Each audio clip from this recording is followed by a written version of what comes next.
Hi, friends. I'm so happy that you're here.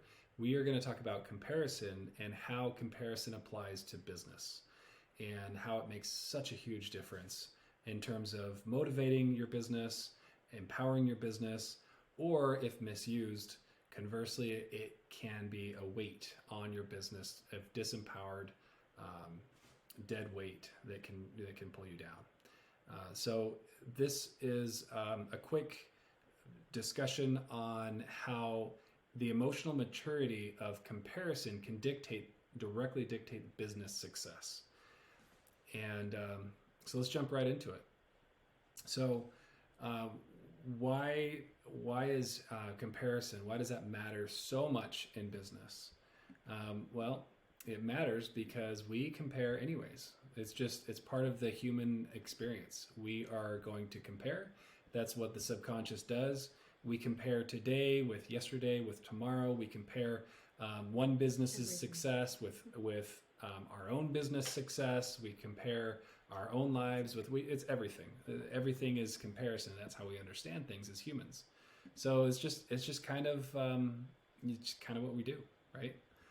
So, and often we're not consciously aware. We might have 60,000 thoughts that go through our brain a day, and we're only just hardly aware of that tip of the iceberg of what actually reaches our conscious mind.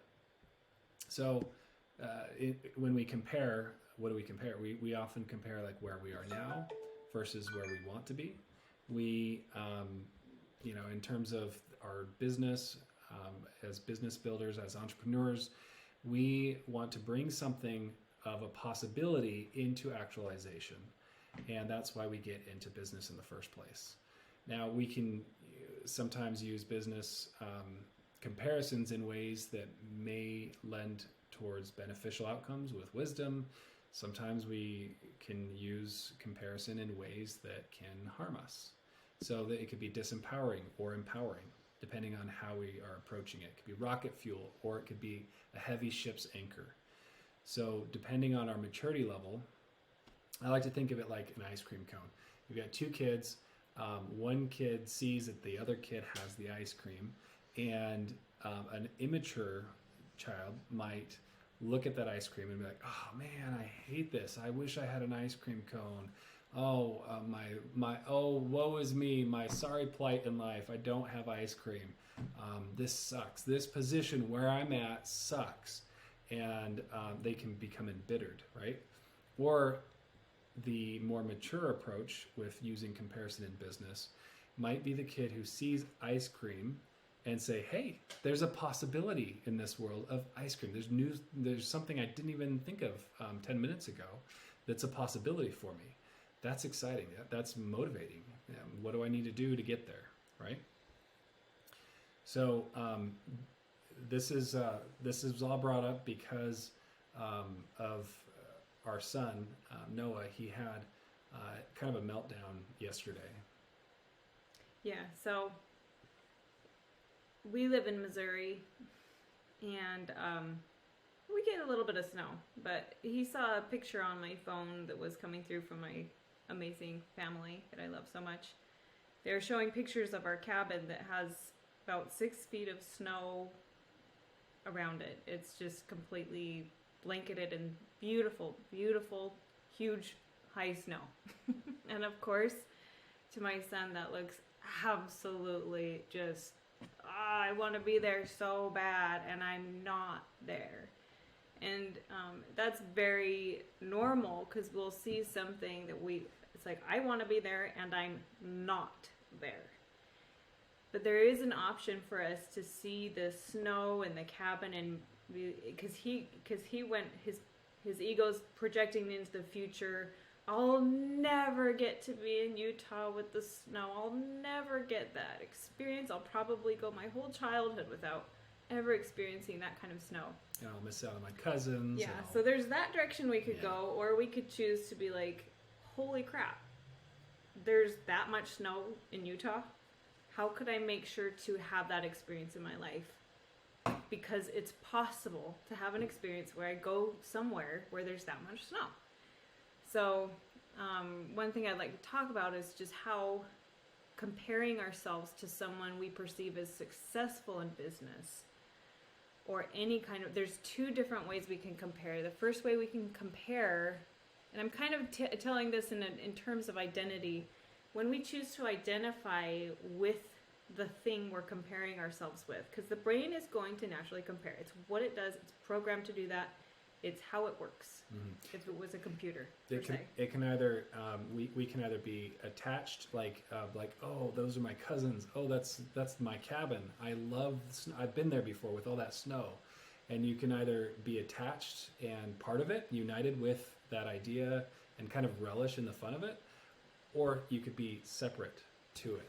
Yeah. So we're going over what happens when we connect or identify with something that we see as highly, highly desirable. So we see it, our mind says, that's wanted. That's success. Whether it is or not, it's just, that's what your mind is saying. That's successful, that's wanted. And so when we choose to identify with that, the result is great. So let's say I see the snow and I'm just like, oh my gosh, I love it. That's so fun. It's great. I'm the snow. I'm the cabin. I'm all of it. This is so cool. And but there's also the part of me as a mature adult that's like, that's a lot of work. And so I'm not my son. I have a little bit more maturity. I can look at that much snow around the cabin and feel almost a little bit of overwhelm. Like, oh wow, that's a lot of work. Because clearing out all the snow. I know that life is 50-50. With all that amazing snow comes the exertion and work, which is fun, but yeah. Anyway, so we're going to feel really good if we identify with the thing we think is successful. One thing I love as an example is my brother growing up. When we were teenagers, he did this thing where no matter what, he took all compliments, no matter who they're directed to or at, as toward him. So I'd have a friend in the room. Let's say we're in a kind of relatively big house, and I'm in the kitchen area, and he's in a whole different area of the house. And I'm looking at my friend. I'm like, oh, you are so brilliant, Susie. Susie, you're so smart. And then you'd hear Spencer across the room, and he'd be like, thank you. And he always did that, and I thought it was so funny. We all enjoyed it because it's like, well, great. He's just taking it all as there's no harm done. It's like, why not? Why not just take it all personally? Take all the good stuff personally. So another obvious example is like football teams. It's so funny that football teams don't have a fan enrollment form. You could literally choose whatever team you want to and just completely identify with it. That's my team.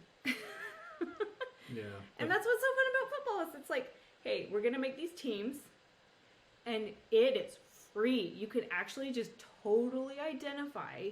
You are free to fully own this team as if it's completely yours. Yeah. Who's your team? Which one's is yours? They're not even offended. They might have some people they don't want joining their team all the time. But anyway, so we feel really joyful if our team wins. And it's like a shared success, right? Like there's the spirit of a shared, we did this, we did this as a team. Even if you weren't on the field, you supported that. Those are your people. That's your favorite player. And so somehow you took part in it. We won somehow. Right? Yeah. If I'm watching my team and they win, I did that. Yeah, some identification.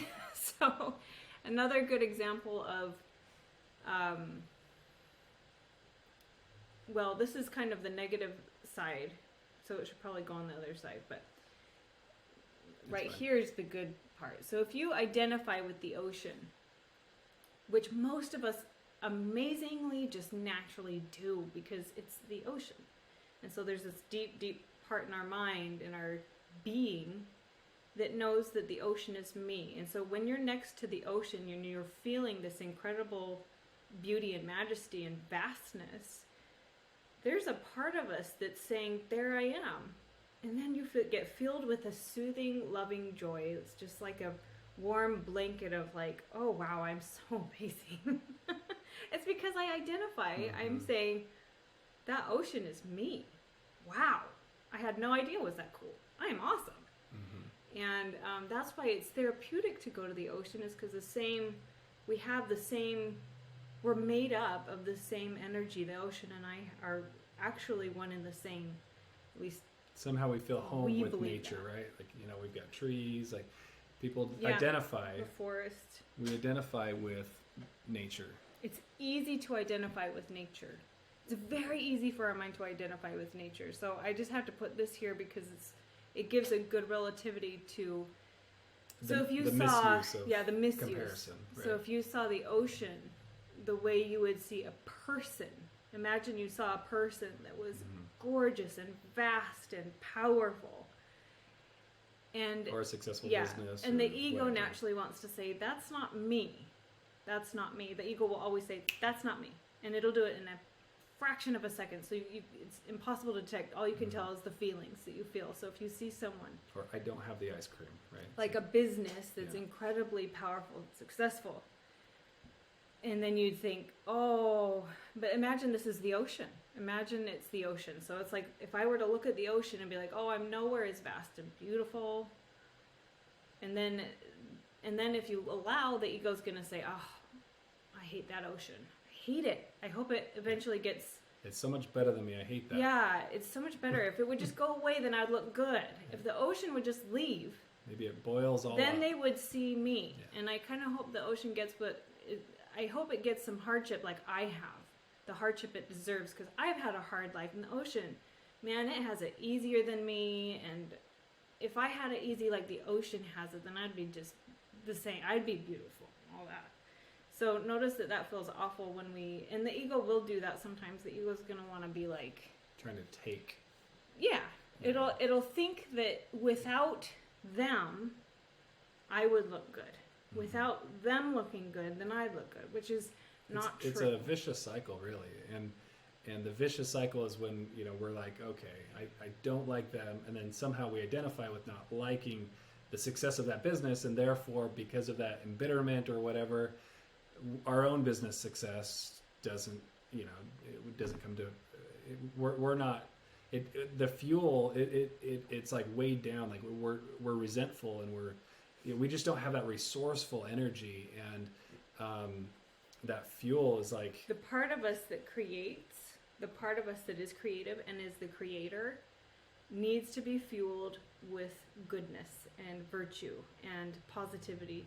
And so when we compare in a way that's what I would call poisonous, it depletes our energy, it depletes our ability to become creative. And so basically when we vilify businesses or people or anything, or any success, the result is we feel awful, we feel less motivated, and we have less desire to even move and do and create. It's like depressing. It's very depressing. You feel handicapped, like victim. You go into your victim mode. So basically we lose obviously we believe, Aaron and I believe that we all humans are actually highly connected, that we're connected, and can't be separated. And so when we separate from other humans and you try to separate from them, it's always going to be painful. Even though that person that we think is evil and awful no matter what, and I need to get away from them, that's fine. You can move your body away, but you can still love them from a distance, knowing that they're not good for you. And the same thing with a business, but this is mostly talking about businesses that you admire and love and want to emulate. Aspire towards. Is to connect with that business. Look at that business and say, there I am, that's my team. That's my team. That's Look how good my team is doing. It's mine. Yeah, I'm with them. Yeah, and you can kind of own it. You can own it. It's kind of like with family members. What I notice with family a lot of the time is when the family's together and there's someone super talented in the family, they might not be like, oh, you're so talented. in person. But as soon as that family member's with a whole another person, oh, look at what my sister can do. Look at what she can do. I need to show you. It's because outside of that scenario, we want to own them. They're mine. And all their success is also mine. We can do that with anyone. We can even do it in person. You can actually feel that. Like if Aaron were to tell me something amazing about himself, I could say, mine. Great. We're successful. We're awesome. We are amazing. We don't have to separate. We can actually stay connected.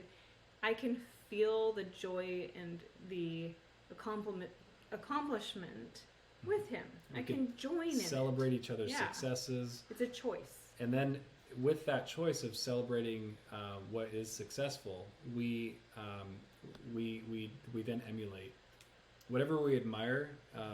We draw towards, right? It's like a gravitational pull towards whatever we admire, and so we could use comparison in ways that are empowering, or we can choose them in ways that are disempowering. You know, you take that ice cream cone. You know, oh, good. This is rocket fuel. There's possibility for ice cream. There's a possibility. There's something wow, that just blows my mind, and I'm so excited. I could have ice cream. I'm thrilled for this possibility, right? Yeah.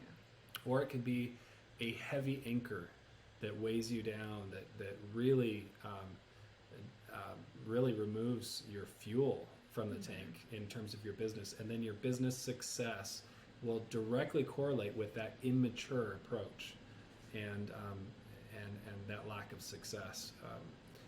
So that's a vicious cycle with heavy anchors, or it's a virtuous cycle with rocket fuel in the engine to launch your success. That's the value of comparison and how it matters to business.